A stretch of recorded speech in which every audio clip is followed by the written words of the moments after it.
Welcome, everybody. Look at all the beautiful people that you're looking at right now, sharing the screen with me. Welcome to our 6th episode of Black Dance Stories. Here is a note about why we are here. Our dance world has been pummeled by COVID-19, and Black dance artists are finding ways to talk about life during this time. Our world was further turned upside down after horrible events ensued nationally and globally, bringing attention yet again to the need for the Black Lives Matter movement. Black dance artists have not been quiet since. Black dance artists have been doing the work. Black dance artists continue to make work. And to stay involved, we hold these weekly impromptu discussions and tell stories. Black dance stories. This is one action. We, this group of fabulous Black creatives, will stay involved because we are a community working together to support, uphold, highlight, and celebrate Black creatives. Tonight is our 6th episode of what we hope will be many stories told in the artist's own voices. If this is your first time joining us, another big welcome. Please spread the word and for sure come back. Tonight, it's Yatande and Meredith Rainey's turn. But let me first introduce you to our growing team. I'll go first. I am Charmaine Warren. I am a Jamaican. I am the great-granddaughter of Ida Boyd, granddaughter of Solomon Goldson and Ruby Chapman, and daughter of Theophilus Warren, and my 94-year-old mother, Pearline Warren, who lives in Jamaica. I am a non-disabled Black woman. I live on the stolen land of the indigenous Lenape people, now known as Montclair, New Jersey, with my husband, who you'll meet in just a second. Our daughter, Ashe Turner, a Black ballerina with locks, is going into her junior year at Boston Conservatory. I have locks that are braided and pulled up on top of my head. I'm wearing amber earrings and a white blouse. Behind me are photos of our family, a large plant, a lamp, and African masks. I love dance, friends. And I'm here with my BDS family because of our love for dance, because of my love for dance, because of our love for community, because I am a performer, and because of all the gifts that I've received and will always share. I turn it over to Kimani now.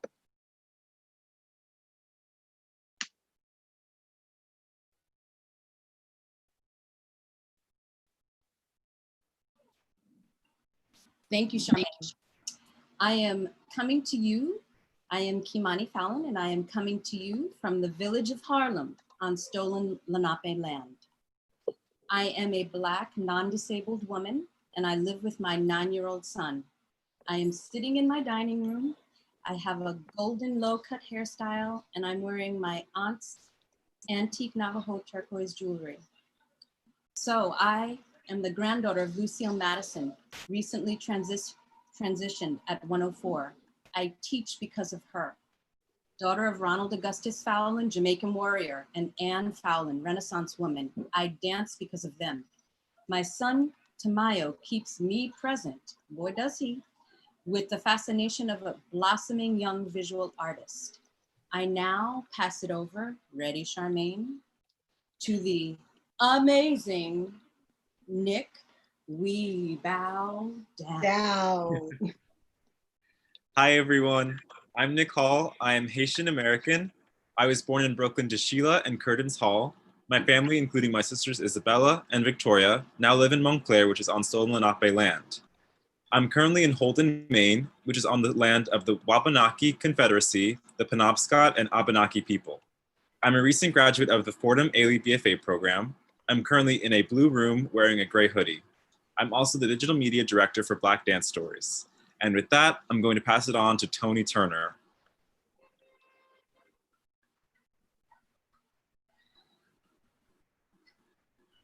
Hello.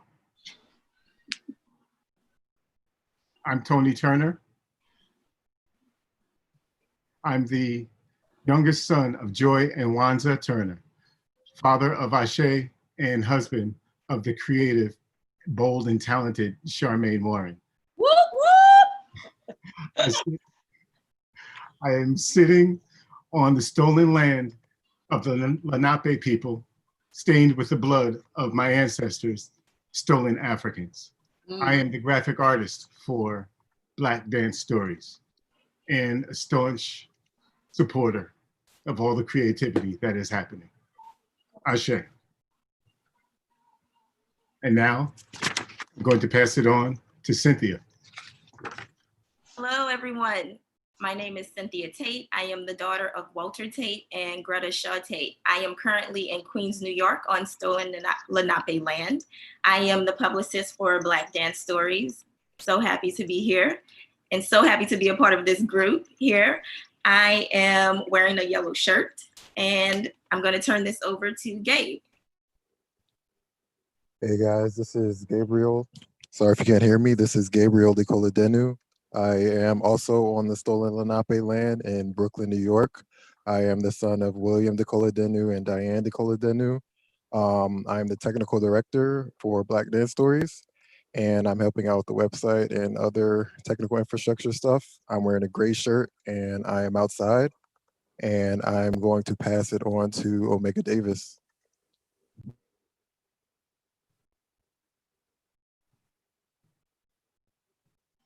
Muted. You're muted. There we go. Sorry about that. Hi, my name is Omega Davis. I am the last son of Phoenicia Davis, and I am a resident of Lenape Land in Brooklyn, New York. And I am a graphics technical advisor for Black Dance Stories. And I really wish to use my gift to uplift the voices and the expression of Black Dance Stories. And so now I will pass it back off to Gabe. I mean, not Gabe, sorry, Nick.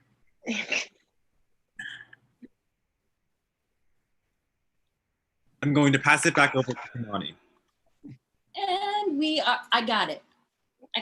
So I wanted to give some updates. I thank you all so much because it is because of your generous donations that we are now able to pay our artists. So we thank you so deeply.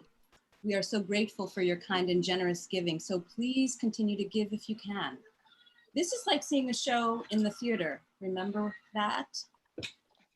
So also what will happen is Nick will place in the chat where you can get in touch with these amazing artists so that if you feel so inclined, which we hope, that you will drop them a dime or more. And we also would gladly take your donations if you have. So we also have these wish list things, these items, just to let you know, creating the website, right? Paying our family here, ASL interpreter, blog, administrative assistance, having this as an official archive, and computer and streaming equipment. So we thank you. This money goes a long way and we appreciate you all. With that, I turn it back to Nick. Thank you, Kimani. Just some quick housekeeping stuff. Those of you that are watching on YouTube, please drop your name in the chat because a big part of Black Dance Stories is creating a community. So we want to know who's watching with us so we can really feel that sense of community. As well, please remember to grab a drink, grab a glass of wine, grab a cocktail, and if you're not drinking, grab a glass of water. But please grab something to drink along with us tonight. Cheers. Cheers. Cheers, everybody. Cheers. Cheers, Tony. Cheers. Cheers, Tony. Yes.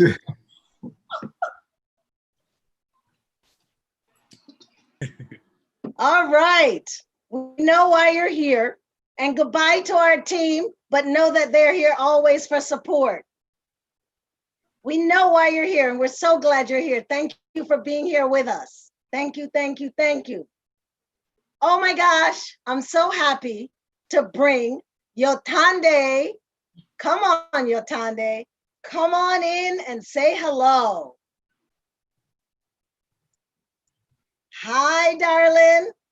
Hello. Oh, Hello. Hello.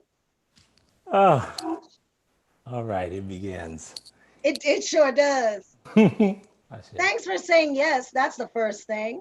You're welcome. Thanks for saying yes. My pleasure. Thank So you. after you introduce yourself,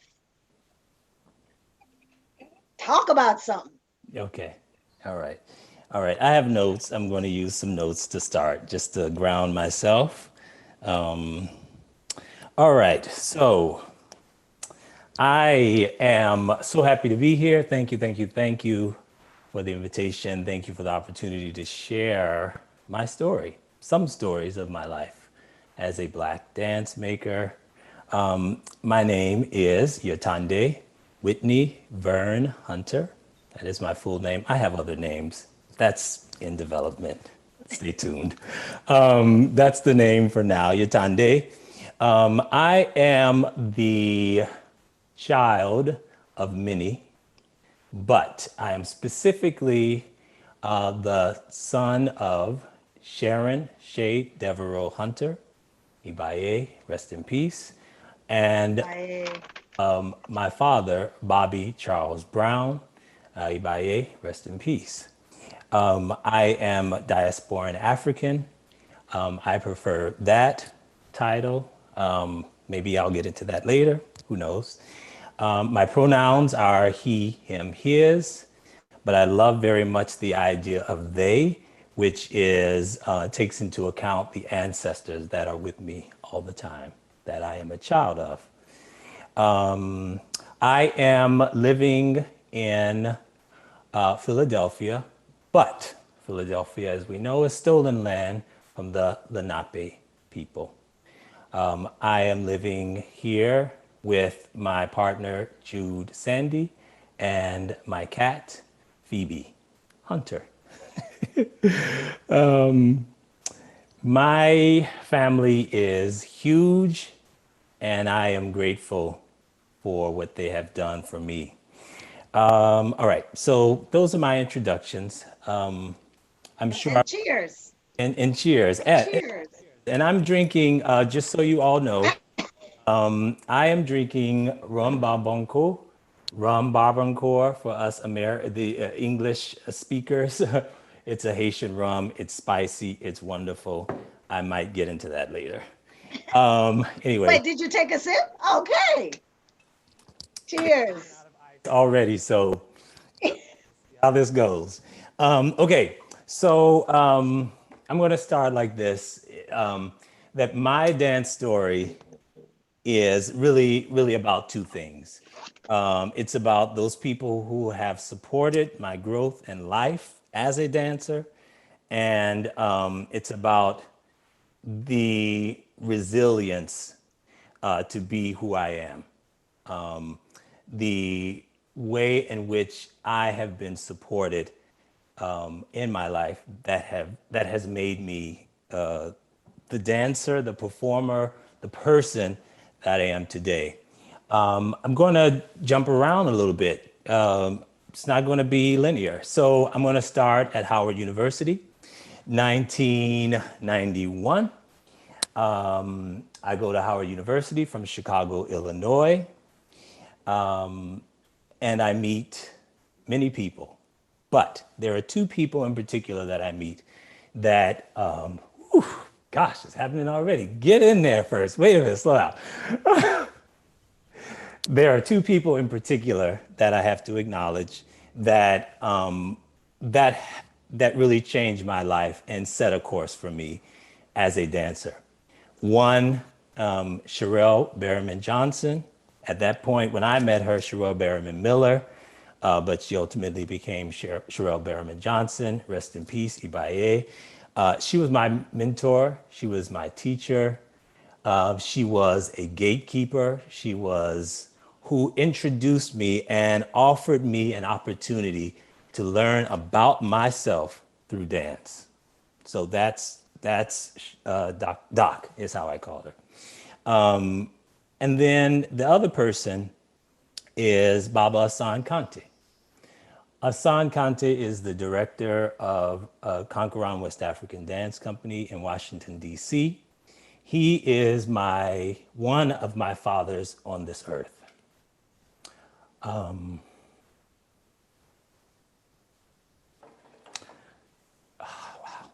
Ashe, Ashe, Ashe. He has given me so much in my life. They have given me so much in my life, Asan and Doc, that I cannot have this story of my life as a dancer without them. Asan was one of the instructors in my very first African dance class at Howard University. He made such an immense impact on me. This was 1992, and after meeting him, he said, "Come on, boy, come down to my studio and join my company." I didn't know nothing. I was like, "Okay, all right, I'm coming. Whatever, fine." And Doc was a person who was formidable. Many people know her. She was formidable. She is the inspiration for me to really find a way to be a dancer with integrity, honesty, and authenticity. Her work as a scholar in the arts, her work as a supporter of the arts, her work with people, making warriors, is so astounding that just the mention of her name still shakes and rattles my bones. So I'm also going to take this moment to say, this is also through Doc that I'm able to meet Charmaine Warren. And so her network was so profound. And just recently, I realized that I had been missing this point. I'd been stressing out. I recently, completed a PhD program, which she forecasted. I mean, really.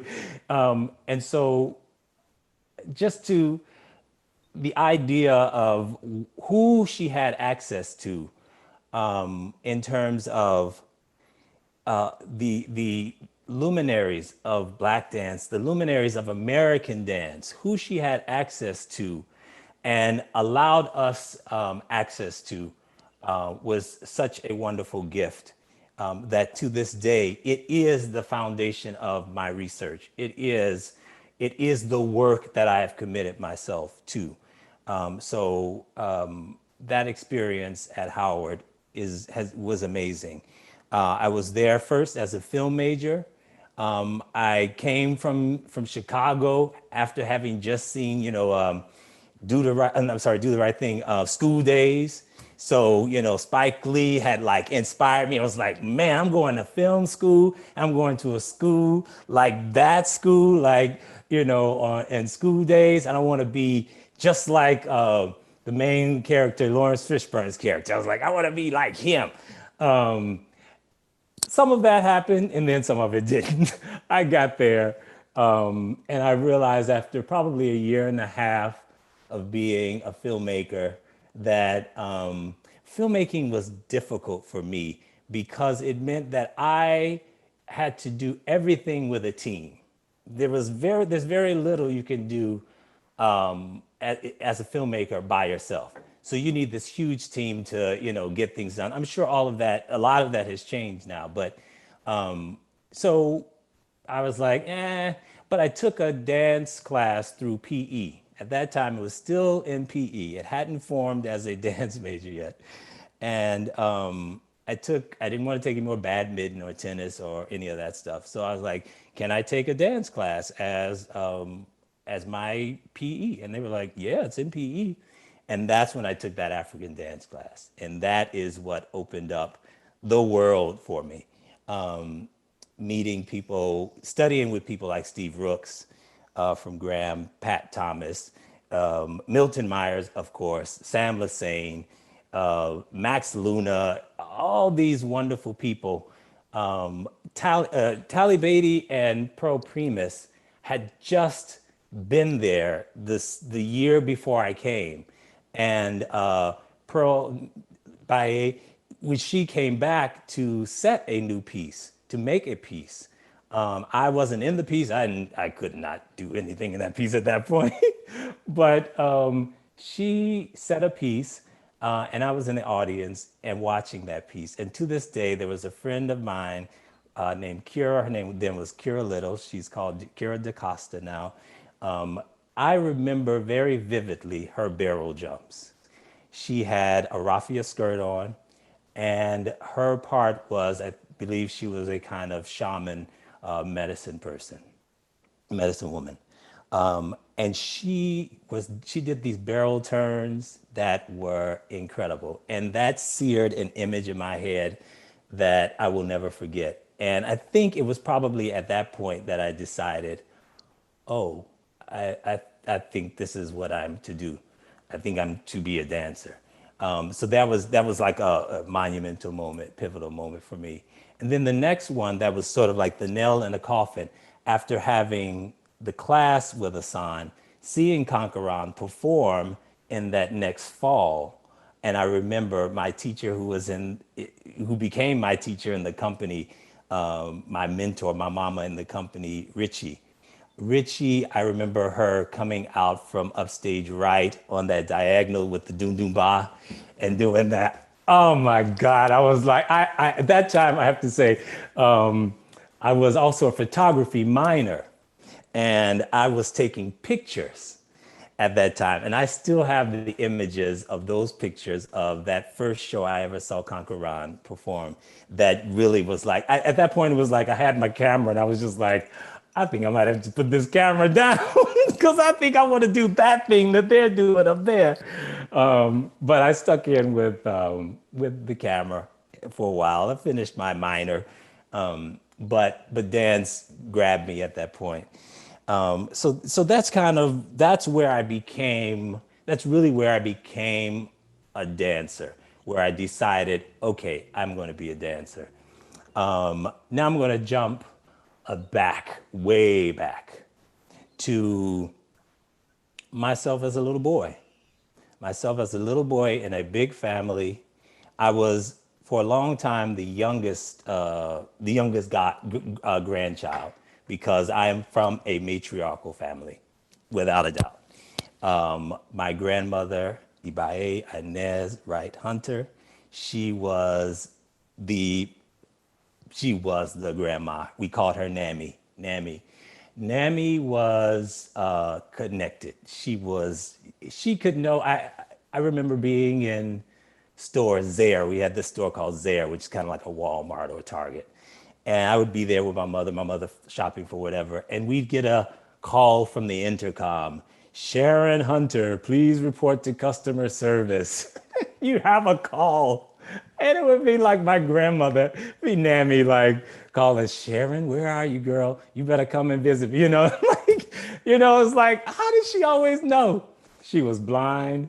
She was bedridden. She was in my great uncle had a nursing home. She was in that, but she was a matriarch. She knew where all her children were and all their children were at any time.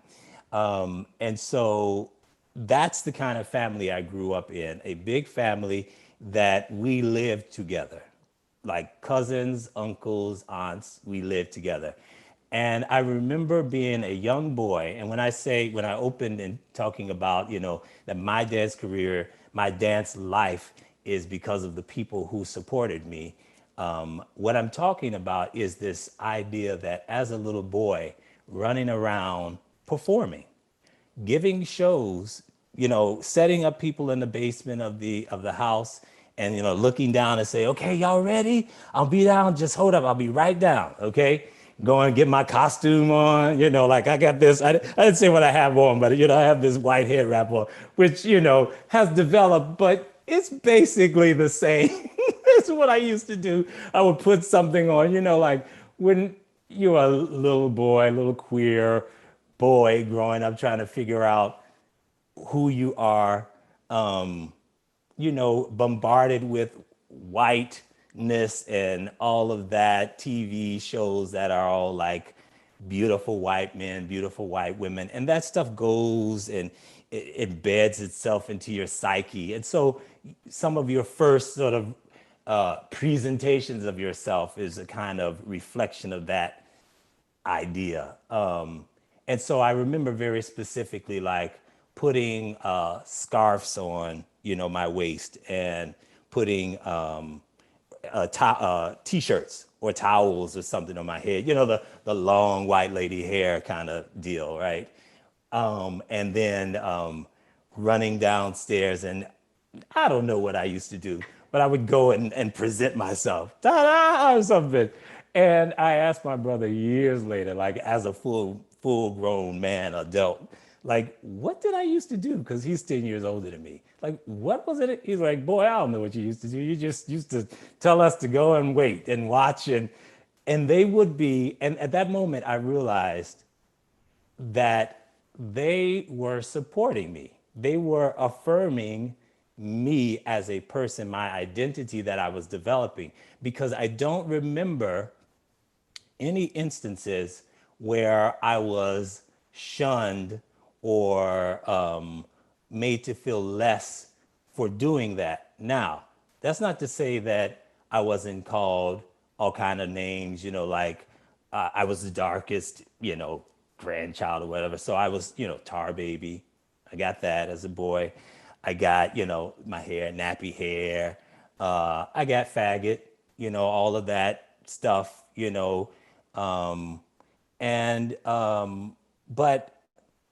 but it dawns on me that in those instances where I was expressing and being who I was, that maybe I had to kind of rethink this, that maybe despite what they said, their action was supportive.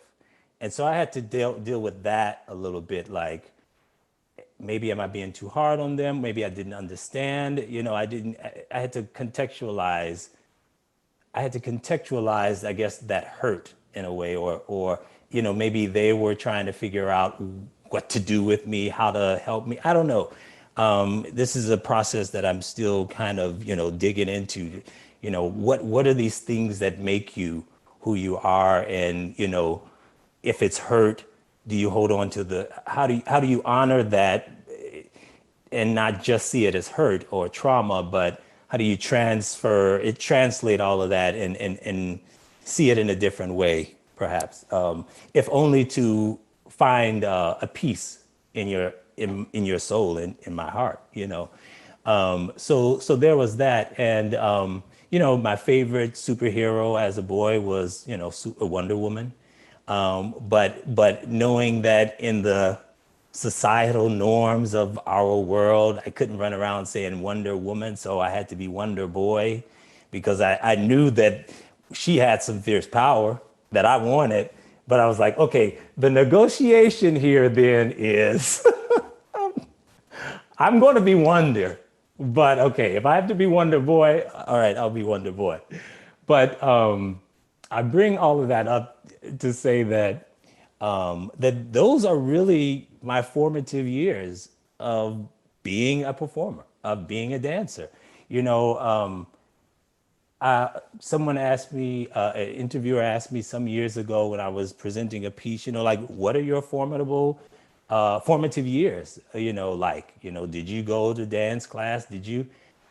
I did some, but I realized at that moment that my formative years was the ability to be who I was, to develop my identity as a person, that enabled me to, whenever I decided to be who I wanted to be or to do what I wanted to do, that at least I had a head start in terms of, well, at least I know who I am to some extent.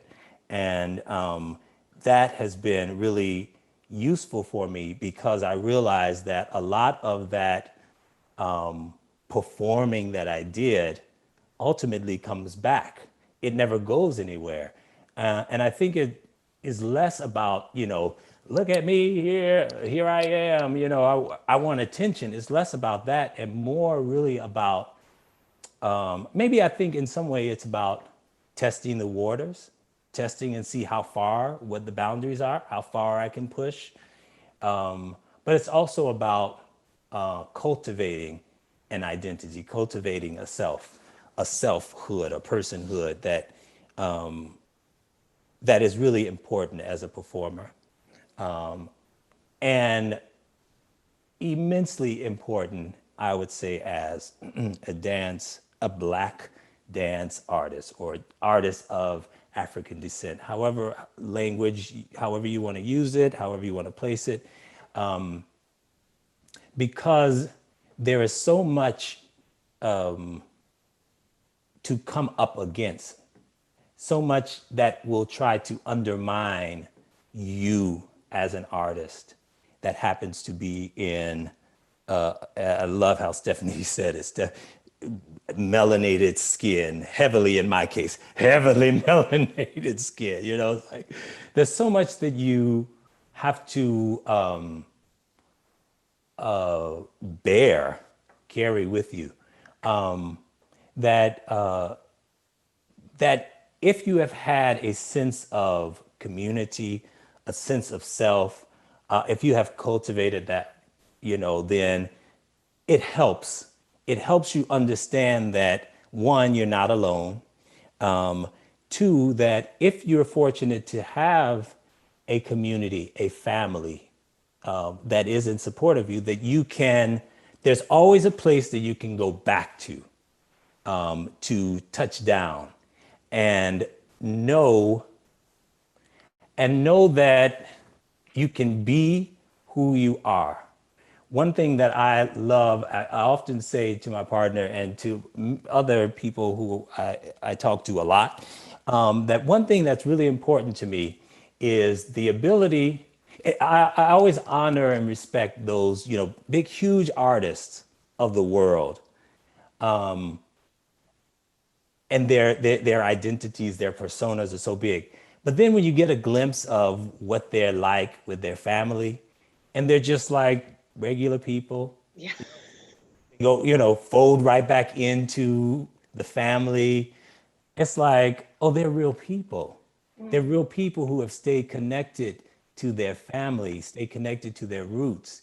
And that's really important to me. And I honor that, because it's not easy to do that, because our egos can get so inflated that we actually think, we're better than, we're more exposed than, or, any of these ideas that we might, accept into ourselves. And we lose community. And we lose, We lose community. yeah. It's a corny segue, but it's time to bring Meredith in. And I'm going to do a couple of shout outs. Come on in, Meredith, as we do some shout outs. Wait, let me take a little hello drink too. I'm going to do a little hello refill. Hello refill. So shout out to Jay Bowie. Jay, we love you. We love you. Jay Bowie was on Black Dance Stories a couple weeks ago. And that's your homie, right? That's my homie. That's my homies. Yes, yes. Ann Davidson is here. Ava Ya is here. Laura Marchese is here. Norma Porter is here. Maria Bauterman Morales is here. A.K. Jones. Jamal Barnes, who we'll see another time coming up. Amy Casello. Carl Paris. Hey, Carl. Stony Darling. Nursey Rodriguez. And the people keep growing. So this time now, come on in, Meredith, so we can do a cheers with you. And this time, you beautiful, beautiful artists, this time is for you too. So have fun, but I'm here. Have fun. Thank you. Thank you.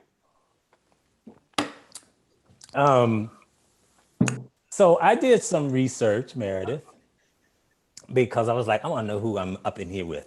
Then I realized before then that, oh, I know who he is because I was up in his house not too long. I was like, you was in my house. I know who I am. Anyway, yes. So I was torn as to like what I wanted to say. But I did want to ask you, because we do have photography in common. Yeah. And yeah, I mean, me the same, you know, but I'm interested to know, like, how, like, what's the relationship for you between the work that you make as a choreographer, as a dancer, and your photography? Gosh. Sorry. It's okay. No, that's not a big question. It's a question I should be able to answer. I think it's that they are one and the same. From I'm a very visual person, you know, and I tend to like when I take a photo, there's something that I am wrestling with at the time that has nothing to do with me going out and taking a photo. A lot of times when I take photos, it's not because I've gone out, it's like, okay, I'm going to go take photos now. It's because I'm wrestling with something, and it comes out in that, through that use of photography. It's the same thing as when I'm choreographing, when I'm creating work that way, or when I pick up a paintbrush, I'm working through something, and sometimes I don't know what I'm working through. Sometimes it's just sort of like, you know, like they're like hidden agendas. Mm-hmm. You know? And sometimes I don't know what they're about, and other people see things in them that I don't, and then all of a sudden I recognize after they see, like I have a series called Alone One. I realized I was taking photos of like singular things in a big, and realizing that I have always been sort of a lone person in my environment. I've always been the only Black person in the ballet company. Not always, I mean, there were other Black folks, but for a long time, the only Black person, or the first Black person in a ballet company. And being the only gay boy in your family, being the only gay boy who is married to a white man, you know. So I've always, my photography or whatever creative outlet I have, it's always seems like, you know, it's dealing with something that I'm just wrestling with, you know. And I shouldn't say wrestle, because it's never like this hard. It's not always this like, you know, really thing that I'm struggling with, you know. Sometimes it's a reaction to, like when I did a piece for Hubbard Street 2, and 9/11 had happened prior to it. And I just went there and I just created this piece. It just came out, it just flowed out. And I was just, you know, and I realized after it was over, like that was my response to it. Like this sort of being able to let go of people. It was about a letting go of people, you know, and how hard that can be, and how people struggle with it, and or I struggle with it, you know, because we've all had to let go. And yeah, and that's something that is relatable to everyone, Right. you know. And you can feel that. I mean, you can feel that in an image, as well as you can feel it and feel it, embody that and understand it kinetically. Yeah, I mean, like what when you what are you working for when you do your photography? Oh, well, you know, the interesting thing was, right after I started photography, I kind of like got this gig at Chicago Defender. My uncle, you know, had a connect, and he's like, "Oh, you should go there and do this intern." Next thing you know, I was doing like these journalistic shooting and the front page. I was like, "What the hell?"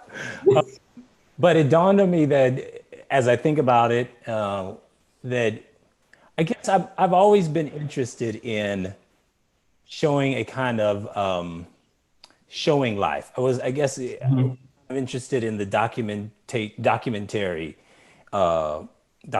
kind of style of photography. I love black and white because of its sort of grittiness and its ability to sort of impact you emotionally in a way that maybe color entices you in another way or something. So yeah, I love I used to go and shoot like columns in big buildings, or would covertly like set up and, shoot people on a playground.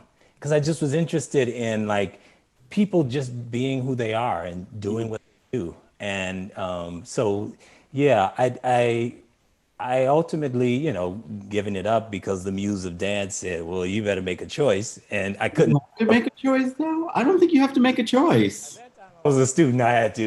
Because I'm like, shoes, or I'm gonna buy some film and get the tape. And it was like, So now that's all changed because it's all digital. So I'll have to think about maybe going back to it, but.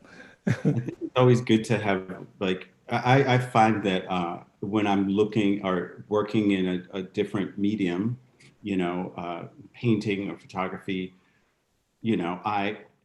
I see my work differently. I realize what I'm really drawn to. I love straight lines. And I don't know if that has something to do with ballet work and being in a corps or not, but I love the strength of a building. I'm also an interior design enthusiast. I call them enthusiasts because I'm not being paid for it, but I'm working on that. I am working on that right now. Got to get your side gig, that how all those things that I am become show up. And how I can call upon them when I need to call upon them. And I try not to separate them like I used to. I used to think I had to separate different parts of my life in order to go through, but I realize now that I can only incorporate them. They only make everything I do richer. They add to the multiplicity of who I am. Right. Yeah, Ben. And multiplicity is not necessarily a negative thing. Thank you. Definitely not. I mean, there's something to say about what do they call it? Multitasking. Like you can't multitask, right. But well, you can if you could try. You can try, but I don't know if you're going to do it that well. But the idea of like that you are more than the one thing that you have said you are, or that you believe that people have said you are. Exactly. Or you believe what you've said yourself over and over again. That I don't work in that world anymore. I think, yeah, because I'm getting off my subject because I'll be talking about that later. I don't know what we're supposed to be doing. I think Charmaine's supposed to be here, but she went away. She's like, I'm done with y'all. Y'all just keep talking. Yeah. No. What? What do you mean I was not just done with y'all? I was giving you bonding time. Mm-hmm. Okay. Well, I love it. We can. Yeah, I do. Me too. Agenda. Couple more shout outs, and then we're gonna ask folks to make sure they drop questions because Yotande is gonna hang out, say bye-bye for a minute. But Baby Miller is here. What? Wow. Excellent. You arts in the house, Meredith. David, Wayne David in the house. Yeah. So cheers to you, my friend. Welcome. Do your intro. Oh, Lord. Tell the people about yourself. Make sure you tell the people about that shirt. Uh-huh. Why you gotta? Okay. I you know what? Cheers. Cheers. See you in a minute, Yatande. Drop your questions, everybody. We'll get to them after Meredith answers. Okay. Okay. Hi. My name is Meredith Rainey, and that's Keefe. Keith, but Keith, and I'll tell you later why I'm saying that. I am a Black male creative living in Philadelphia on the stolen lands of the Lenape people. I live in a small neighborhood called Overbrook Farms, which is part of West Philadelphia. I'm actually like a block away from the city line. So it's nice out here. I am husband to the beautiful genius, Thaddeus Squire, who is my heart. I'm the brother to Edward Charles, Daryl Scott, and Ursula Renee. I am also the brother in love to Spencer and Adam and Courtney. I am the son of Irene Marie Benson, rest in peace. I'm sorry, I get a little emotional when I talk about my mother because she, yeah, we all know why. I am also the son in love with the Reverend James Squire and Vicky Squire. I am the grandson of Izon Stripling and Willie Stripling. I am the great-grandson of Abraham and Janie Stripling. I am the uncle, and I have to, because they're gonna kill me. I am the uncle to Keisha, Kira, Yahan, Danielle, Denise, Daryl, Crystal, Robert, Brianna, Deja, and Kevin. I'm also the great uncle to their children, so I'm not going down that road. And I'm also the friend to many. My name is Meredith Rainey. I was born June 7th, 1966. My mom was gonna name me Brian Keith. She decided to name me Meredith because on the day of my birth, James Meredith, who was a civil rights activist, was shot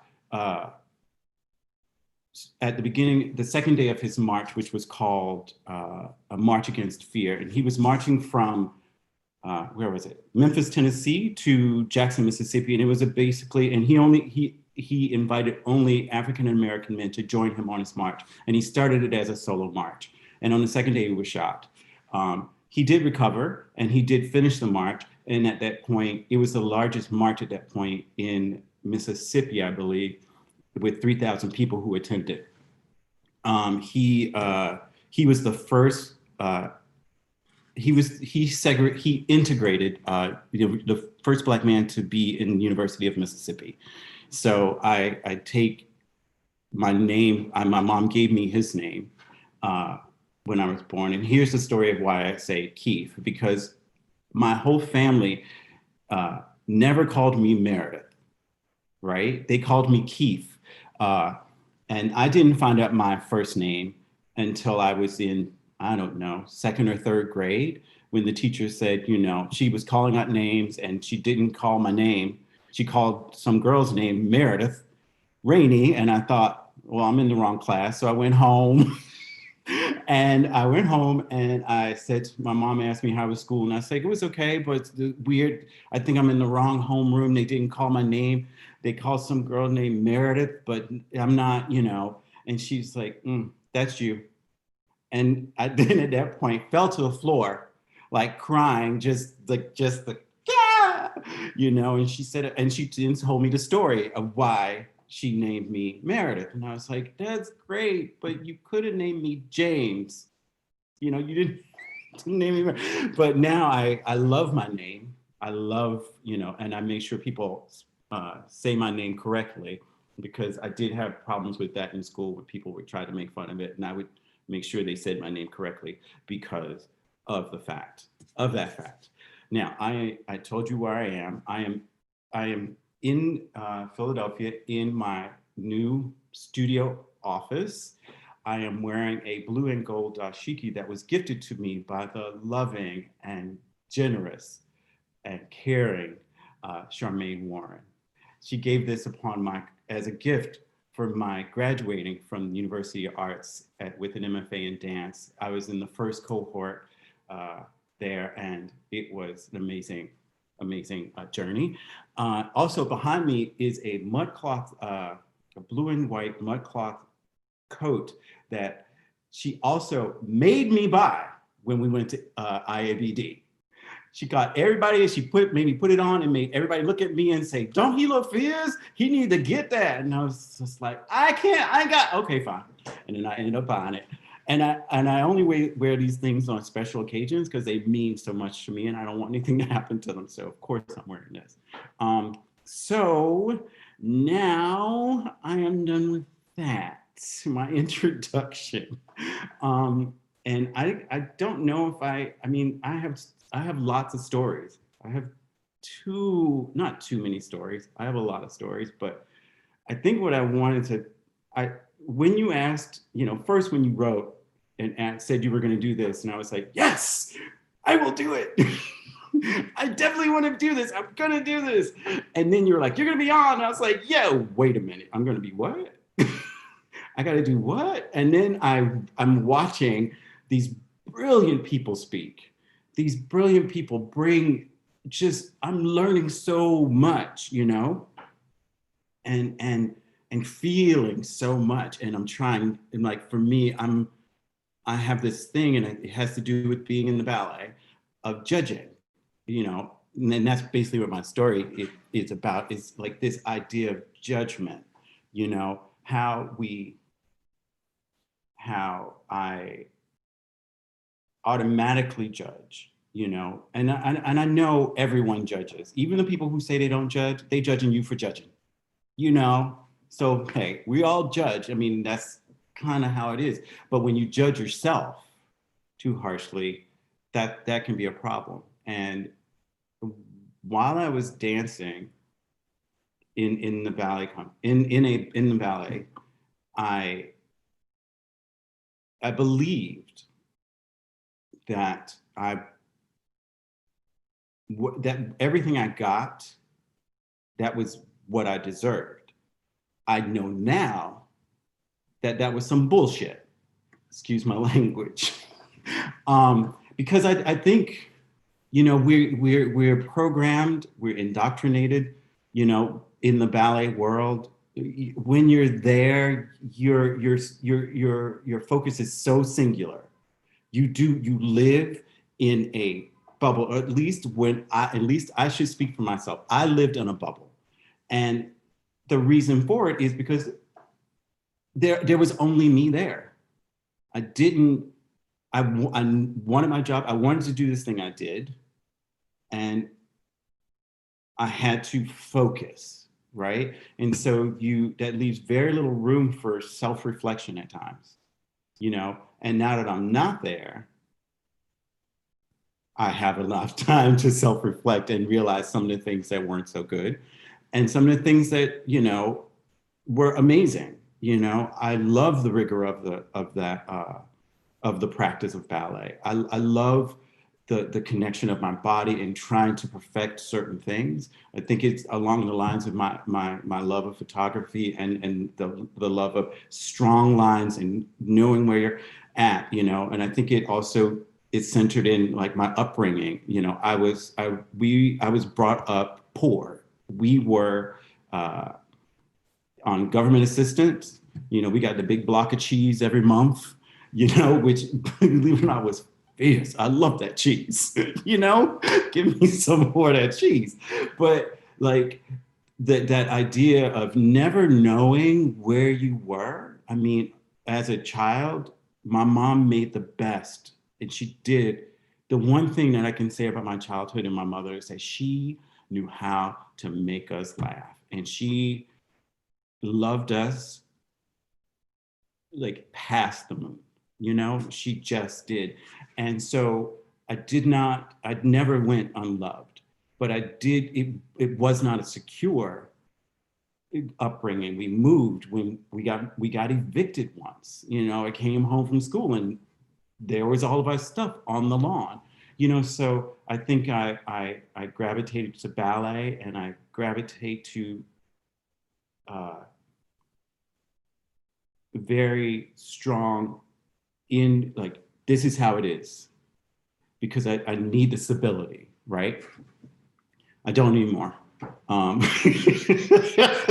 don't need more. I just, I'm in a different place than I was then. I'm still growing and I'm still learning, and I'll find myself judging, and then I'll find myself, saying, stop it. So I'm in that good place. I sometimes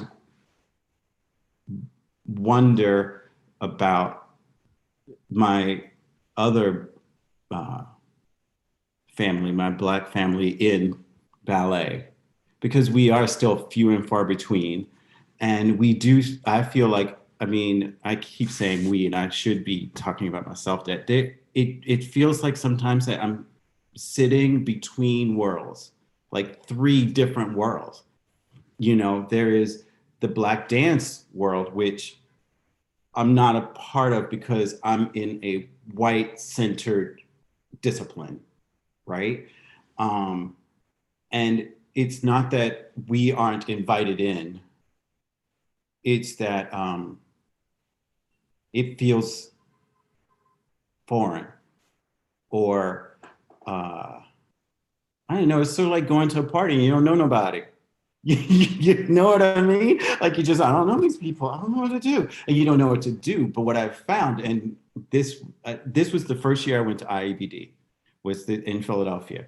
And I was amazed and rejuvenated and just, oh my God, like so much fell away and so much came in. You know, just so much was sort of like, just be who I can't say the F word, but just be who you need to be, right? And it's been wonderful reemerging as just reemerging. You know, that's my new thing. You know, like these whole titles as, you know, I'm an emerging choreographer, I'm an established, I'm reemerging. I'm constantly reemerging, and I'm glad to be reemerging because that means I'm not still, you know, and I'm not stuck in the thing I'm doing, you know.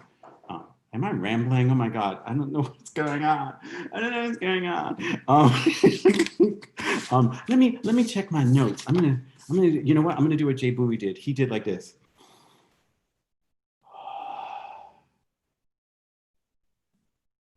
Okay, that's good. I'm gonna keep doing that. I'm gonna practice that.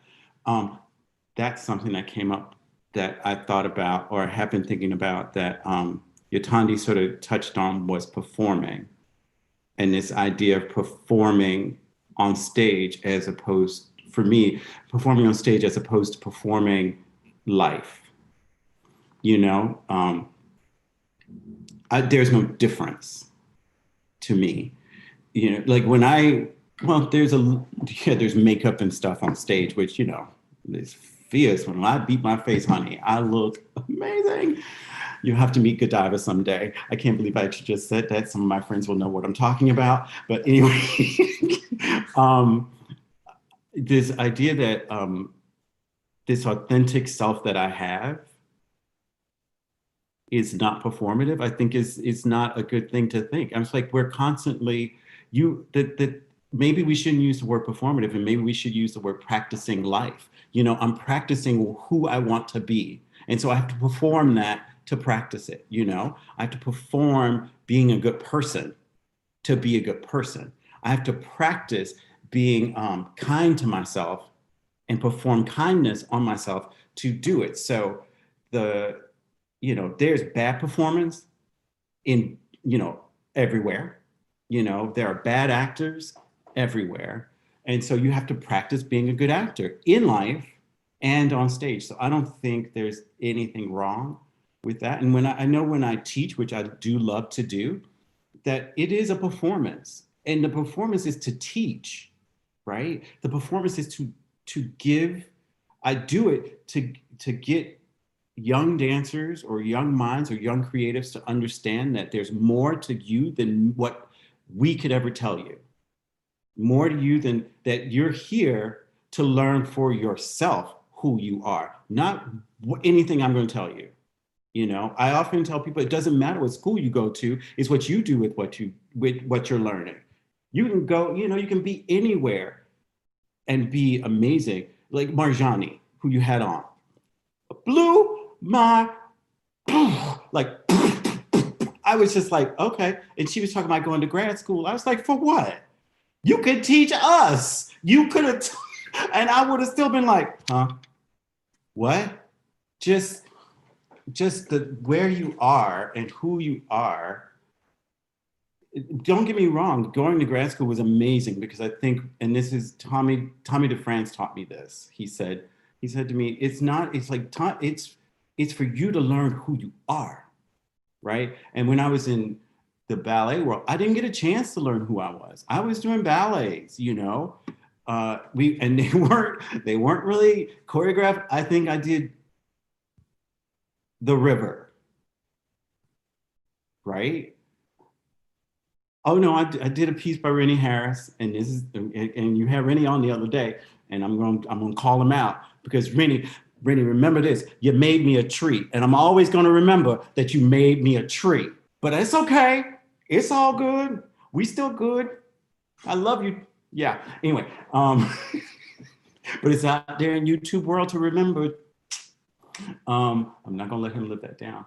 But I didn't. There weren't any Black choreographers in ballet, you know? And I'm one of, you know, there's me, there's Darrell, I'm going blank now just because I've had too much to drink and I haven't had anything to eat, and I'm gonna take another sip. But yeah, I didn't have those role models up front, you know, to see, you know, and that colors what you think of yourself, you know, whether you mean for it to happen or not, you know, those things come in. They just do. Everything around you gets soaked up, and you just have to learn to deal with it. And that's what I'm doing. I feel like I'm like now becoming the person that I wasn't, don't get me wrong, I was proud of what I did. You know, I was the first African-American in the Milwaukee Ballet, you know? And I was in Pennsylvania Ballet for like umpteen years. I got to dance with Dance Theater of Harlem for like a short tour, and I danced with Complexions. That was amazing, you know?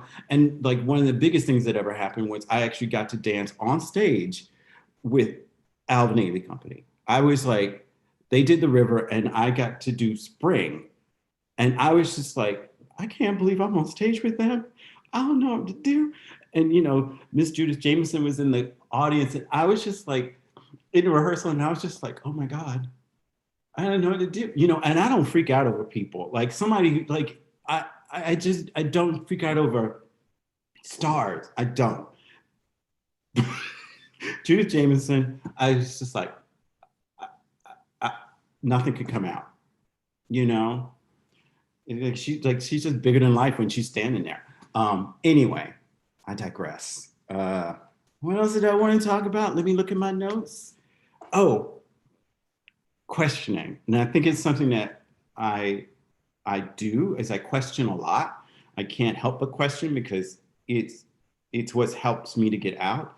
And I often start thinking about how we question our beliefs, you know, our belief in society and how it is, our belief in how the world will be. And when those beliefs are not working for you, you have to throw them away. You know what I mean? You just have to kind of stop believing, which is not an easy thing to do sometimes. But what I have found is that it is necessary to question yourself constantly in order to be the person that you're practicing to be. You know what I mean? Like you have to question, like, is this right for me? Is what I'm about to do the right thing to do? I think it's also a very Black thing to do is question, because our existence has always been questioned, and we had to, for reasons of safety, always question our environment and where we were. We always had to make sure that we weren't going to say the wrong thing. So we had to constantly, the chatter that's constantly in your head. Am I getting this part because I'm Black, or am I getting this part because I'm good? Am I getting this part because, you know, I have to ask the questions constantly, which I'm not sure. And I can't say, I'm not sure if my, you know, white brothers and sisters ever had to. You know what I mean? And that's fine. That's a lot I'm in. That's my life. I try not to, beleaguer that. But this questioning your beliefs, I believe, should be something that everyone in the world should be doing all the time, because they have to change, because the world spins. Because the world is spinning and time moves on, your beliefs are going to change, and you have to question what you believed before. Is it still valid to you now? Right? And if you can't question, and if you can't let go of it and it's doing you harm, then that's your problem, not somebody else's. I am not going to sit here and if you believe something is going to work for you and it's not working, and you ask me and I tell you and then you can't fix it, that's not on me. I got to do me, and you got to do you, and it's not my responsibility, nor is it my privilege to do that to you, because you might like yourself that way, and go ahead. I don't have to be around you. But I think I question everything. I question my beliefs.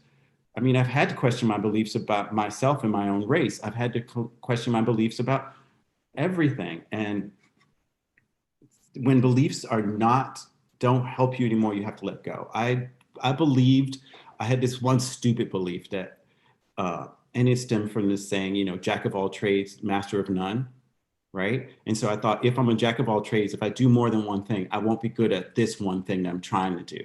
And so I limited myself. That's why all I did was ballet. I was a true bunhead. I would go home and watch videotapes. Remember those when you stuck them in the thing and the tape would rip sometimes? Yeah, videotapes. I would watch videotapes. And my friend Juan Carlos and I, when we were roommates, we would just watch them together. We were such bunheads. But when I left the ballet, my eyes were opened. I was like, oh my God, I was so singular. And also I was so forgotten. It's something that happens. I think there is a thing that I don't see it in the Black dance community. You guys can rattle off people for millennia on back and back and back. And, we go back as far as Balanchine, and we might say Pettipaw, but some stories get lost because the next new beautiful young thing is in the room, and it's not always the best thing in the world, because there is sometimes heart and soul completely missing, and it's all about technique. And it's all about, can I get my leg up? And it's all about how many turns I turn. And I was like, oh, that's great, because now everybody can do that. Everybody can do it. What else you got? And in the ballet world, sometimes I think, well, I have lots of, that was, sorry, I got all, something in my head went the idea that what people say in, when ballet teachers, and I had one say this to me, you have to take ballet class because, it'll set you up for everything you do in the dance world. And that is some bullshit. Bullshit. It is a weapon. They're using that as a weapon. They're saying that ballet is the thing because they're afraid it's going to go away. That's what I feel. It's we're afraid it's going to go away. So we have to keep you. We got to tell you it's the only thing that's going to get you what you're going to need. And it's not. I was like, I'm sorry. And I say this, I've asked this question in my classes, why are you taking a ballet class? And then when those students say to me, because it's the best, I'm like, it is not. You are not going to learn how to tap dance in this class. You're not going to learn to do, you're not going to learn to do a horse. You're not going to, it's not going to help you. Those classes are for it is, if you're going to be a dancer, the idea is that your tool is your body. And in order to make your body do the thing you need to do, you need to learn how to use it. And ballet is not the only way to use it. You have to be able to be more full, more well-rounded, and use your brain, because that's part of your body, and be able to get down on the floor and get back up, be able to get up on your toes and come back down. You have to be able to do it all. And all of this has to be in your arsenal, because nowadays it's not a singular thing anymore. I'm coming around to stuff. It's not singular anymore. You know, it is all encompassing. Your whole life is your dance. What you do in life, you bring to the stage, you bring to the floor, you put it out on the floor, right? And there's no way that you're going to, there's no way you can't, right? The only way you can't is if you've cut it off. If you said, that's it, no more. I'm not doing anything else. I'm not learning anything else, you know, so. And that's not gonna happen. Not if we love it so much. No, not if you love, like I to be able to move your body, which I actually haven't been able to do, because I did tell you about my knee injury, right? And I had surgery. Yeah. And bring your Yatande, come on back in. Let's hear the knee. Yeah, come on in. Yeah. So go ahead, tell us. That idea, like, and then I was, you know, doing graduate school and, you know, behind books all the time. I was still teaching, but I wasn't moving. And now all of a sudden I'm not in my body. And that's a strange place to be. Like, I've found that I go to like this, like, I don't even know what to do. And now I've started this practice of, okay, I get up in the morning and I have to do yoga. And in the minute I start doing yoga, I start moving and doing other things, you know, and then I find myself in like the idea that movement can bring you back to yourself is something that I think everybody should think about. Like to just think about words, the word being king, that how you speak or what you say is, you know, how you move, it will bring you back to yourself. Don't just read, move. Move. You know what I mean? We love this stuff so much. We do.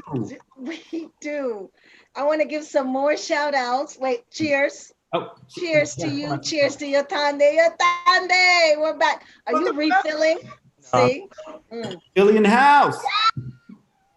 I didn't refill. So you took it to the head. Go ahead. Okay. Renee Redding Jones is in the house. What? Zane is here. Speaking of Philly in the house, Zane Booker, who's gonna be on this month, I think. Yeah. I'm working. Raheem White and Cheryl Thomas. Cheryl Pollard Thomas. Mama T. And I just want to add, I knew it was the names that went out of your head, but Robert Garland. Thank you. Yes. Right. Yeah, and you said Juan Carlos, but you didn't say Juan Carlos Penuela. Juan Carlos Juanca. So these are statements as well as they are questions. Mm-hmm. But this came at the top. A.K. Jones said, let the emotions take you where you need to be. Mm. Maria Bauman Morales said, what a blessing, this history. Oh my gosh, we're learning so much. Jamal Barnes, my brother Yatande. Hey. And everybody's been saying, y'all are looking dapper. Y'all are looking good. Yeah, come on now. Women don't give a walk, honey. This is my Bafal dashiki from Senegal. Oh. Come on. From Casamas. Oh. Nercy Rodriguez said, identity is important. Taking risks, thank you. Risks are scary when there aren't safe spaces or, wait for it, white spaces. Just saying. Okay, here's a question from Jay. Hey, Jay, we love you. For yonTande. Would you ever return to filmmaking? Has technology evolved enough to allow you to make some films with a smaller team or with no team at all? Well, good. I saw that question, and my MFA is in New Media Arts and Performance. So that's what I was doing. I kind of returned to not necessarily photography, but I returned to digital film. So I did a lot of performance for the camera, for the digital camera, and a lot of installation work that I integrated videos that I did into my performance works that I did for the camera into my installation works. So it's gonna be you and Meredith and we got some. okay. That was great. And excuse me, but Maria Bauman Morales, y'all are looking beautiful. And BB Miller said, yes, talk about the shirt. Thank you, BB. Yes, talk about the shirt. Something about BB. What'd you say? Can I say something about BB real quick? Yeah. So, are you kidding me? I lived in Providence for 3 years. And I was at one time, I was the dance program manager at AS220. And we were having a show that was a sort of like local performance, local artists performing kind of like showcase. And who walks through the door? But the goddess. And she said, she gave her name. I was like, I know who you are. But thank you. But I know who you are. Go right on in. Thank you very much. Oh, she graced you with her presence. Yeah. Oh, Maria Bauman says, ashe to your amazing mother, Miss Irene. And so did Eva Ya. And here comes a question. Oh, Eva Ya said, yes, they judging you for judging. Here's a question from Meredith from A. Rahim. What kind of work are you doing in your interracial relationship individually and with your partner that holds space for your healing during this time of heightened racial tensions, plural? Wow. That's a big one. That's a big one. I think. And maybe you too, Yatande, right? Mm-hmm. All right. Is your partner? My partner is Trinidadian. Oh, anyway. But it can be. What did you say? I missed it. What did you say, Meredith? No, I was just saying they could be working through stuff. Right. Oh, yes. Yes, indeed. I think for me, it's taken a lot of. He has given me space, which he instinctively knew to do. Like he just, especially right after the George Floyd video came out, I just shut down. And he gave me space. And when I came to him is when he said, I didn't want to ask you what you want to do. That is up to you. And, he's like, when I say he's a genius, he's brilliant. He's just brilliant. And he knew innately to like, leave me alone. But we have had many talks about it.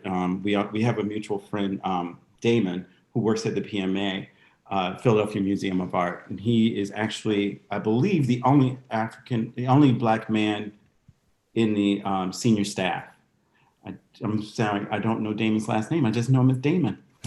But like we've had like cocktail hour out on our patio in the back so we can be further apart. Yeah. And we just talk about the issues that he's had to deal with race and he's Black, and we have conversation, and Thaddeus sits and listens and comes in and he has very astute things he says, but I think he is learning just by listening to us a lot. And yeah, we're working through it together. I have my times when I just like sit and I have my big old ugly cry, because this is the ugly cry. Ugly cry. And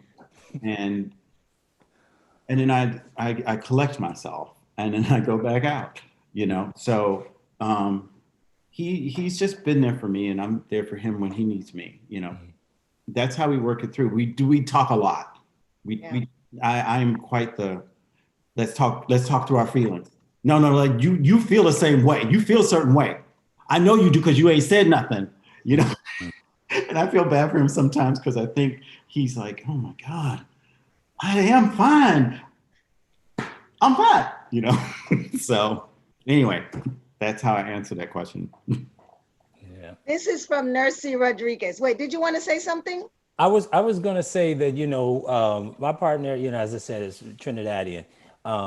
And the reality here is that we are not homogenous people like African diaspora, African descendants, yes, but we have specificities, we have particularities that exist in our cultures. And so these kinds of events that we experience in America, especially for him being not native to America, you know what I mean? It's like we have to hash out and talk through these issues because, you know, he needs to check in with me on how I have grown up in this system.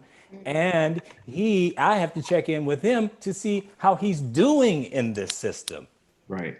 Right. So no one is free from all of this racism and as white supremacy. And no one is free from it. So we have to touch in and check in, no matter who we are, color, race, creed, whatever. We have to check in with each other to make sure that we understand where each other are in this situation that we are in. So deal with that. Yeah. So Nursey Rodriguez says, white supremacist systems have people of color believing that their assistance is the product of poverty, but in actuality, I believe it is a small portion of our reparations. Ashe to that, right? Here's a question from Meredith, from Jay. Can you describe the voice of your self-talk, in quotes, if you have one? Oh, God. The voice of my self-talk are all those it's the young, insecure me. You know, it's that young, insecure me who's scared that something's gonna happen to get rid of that'll make these things go away, that my luck will run out. You know, you got to do it this way or you're going to be broken on the street, you know, because I've had that experience as a child. And so I think it's a very childish voice. It's a very quiet and incessant voice. It's a voice that was just like, hey, yeah, no, you know. But it is a voice that's there. And now that I've recognized the voice, I see the voice and I look right at it. And I just turn around and be like, shut up. You know, it's kind of simple. Like, shut up, you're wrong. You know, I do talk to myself. And if people were to walk into my house sometimes, they'd be like, who are you talking? I'm like, I am talking to myself because I need to talk to myself. And sometimes I befriend myself, you know. I speak lovingly to myself. You know, I'll say, that was good. What you just did was good, you know, or I think you have to call out the good that's in your life because it's really easy to find the bad. And there's a saying, and I'm not sure who wrote it, but it is, when you speak what you seek, you will see what you said. Yeah. So if you keep speaking bad about yourself, you're going to see what you said. Yeah. You know, if you keep looking for the bad, you're going to see what you said. You know, and so I apply that to myself, but I also apply it to other people. You know, people who don't believe the same things I believe, or people who I believe are opposite of me. I can't let because that's what has been put upon us. They just like generalize us and say, these people are like this. And so I cannot let myself do that. Yeah. Like, let myself say that, and I'm getting political, but like, I can't let myself say a Trump supporter is stupid. I can't let myself say it because I'm being the thing that I detest that they would do. You know, they would just generalize and say that all Black people are stupid, or all Black people are this or that, or what have you. And so I don't speak it out loud. I might think you stupid as dumb as whatever, but I'm not going to bring that to you, and I'm going to let you prove to me that there's more to you than that, you know?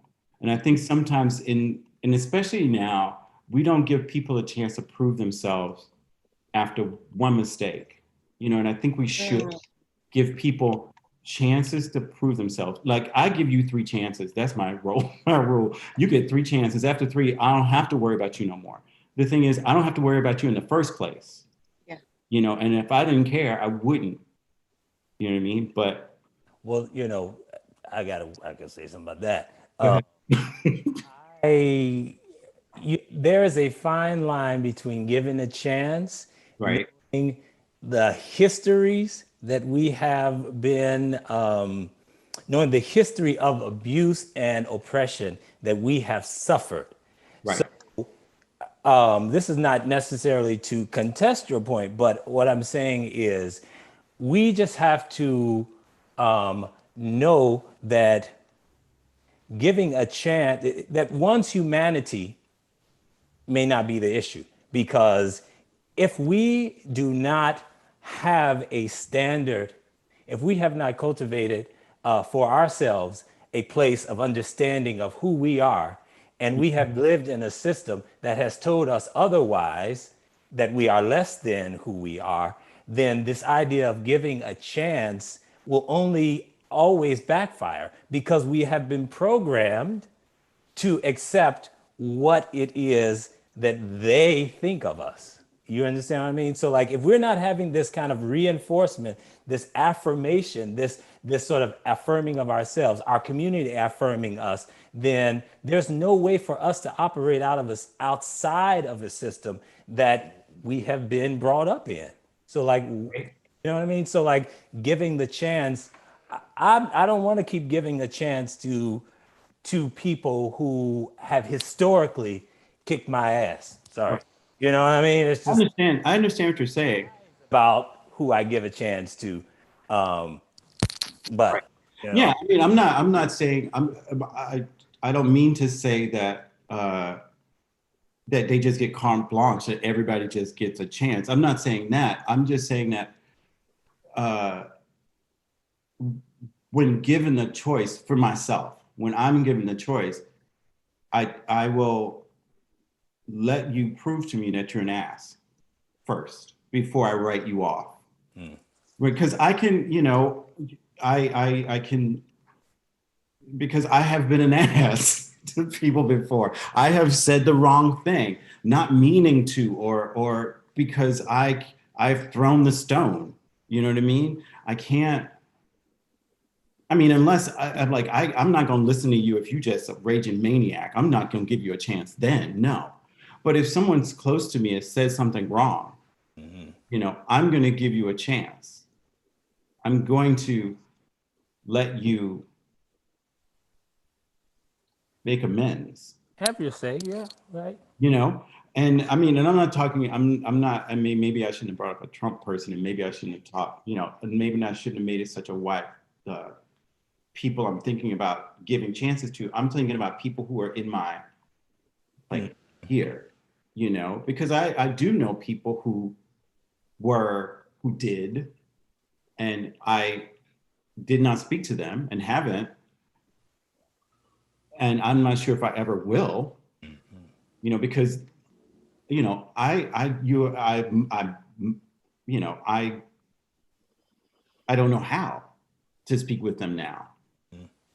But before they did that thing that they decided to do and like voted for him, they were okay. I mean, they weren't like part of my family. They were just acquaintances, basically. But I don't know how to deal with that. I really don't, because I can't, I don't know. I can't write somebody off because of somebody else. I have to write you off because you're an ass, because you particularly are an ass. You can make decisions. You don't have to agree with me, but you particularly are an ass and you got to go, right? We don't have to agree. You know, I mean, it's not like I'm going to invite you to my house for dinner, but I'm also, yeah. I don't know. That's where I stand right now. I mean, that could change. It's so hard. It's so hard. It's so hard. But it's 7:29. No, it's not. Yes, it is. Yes, Oh, it is. wow. And I want to just drop, there are more questions and more statements. And Renee was saying how we need you in ballet. And Yatande, you're getting the big hugs. BB saying thanks for remembering. But here's a little gem. Eva Ya says, call out the good that's in your life. You should. right? Yeah. Wow. We have to. Come back, Nick. Come back, Kimani. Oh my, it's very hard to say goodbye. It really is. It's very hard. They were right. Everybody who said like it went by fast, I was like, no, and I'm just like, oh, it's done. It goes by fast. Calling out the good, calling out the joy, says Nursey. Affirm yourself, affirm other people that are doing good in this world. Come on. And Appreciate that Come would be on. all. Ashe. That is Ashe. all. Thank you so much. Accountable. We hope that all of you out there are raising a glass of water, of adult beverages. Jamal, I'm quoting you. Wine. And yes, to the ancestors, or as the brothers say, for those of you, the brothers who aren't here, thank you for joining us. Wow, I'm always full at the end. Always so full. Thank you so much for having me and us. Oh. This is wonderful. Yeah, thank you. We be blessed with fortitude. Remember to drop, sorry, go ahead, Yatande. May we all be blessed with fortitude and resilience to get through all the challenges that we have to get through in life and find joy as we do. Ashe. Ashe.